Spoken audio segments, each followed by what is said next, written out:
Before you install your seat rear facing, you'll need to get it ready by putting on the rear facing base and the anti-rebound bar. To prepare for that, we're going to loosen the harness. Reach your finger right into the hole here, lift up on the lever, and while you're holding it up, just pull forward on the harness, just like that. Unbuckle your harness,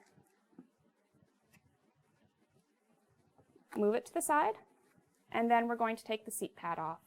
To take the seat pad off, there are tabs right at the bottom of the seat pad.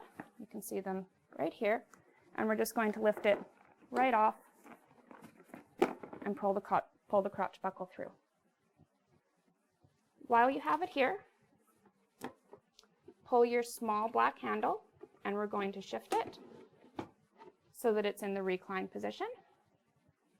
We're also going to remove our lower connectors and just push the red button and just put them into the center of the seat. Now that you have that set up, we're going to rotate the seat right onto its back.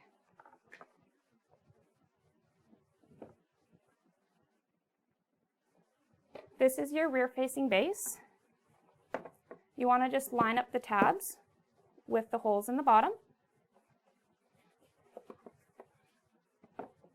and then just slide it up and it'll lock into place.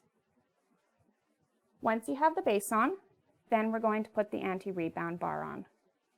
To insert the anti-rebound bar, line up each end of the anti-rebound bar with the hole on the bottom of the seat and press it up into the seat.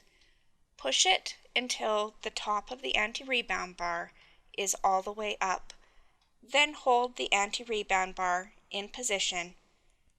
While holding the anti-rebound bar up, insert the first locking pin into the top of the anti-rebound bar by passing it through the hole in the shell, across the top of the anti-rebound bar, and out the other side. Rotate the locking pin so that the hole is visible, and then insert the locking pin clip through the hole, just like this. Repeat the same thing on the other side.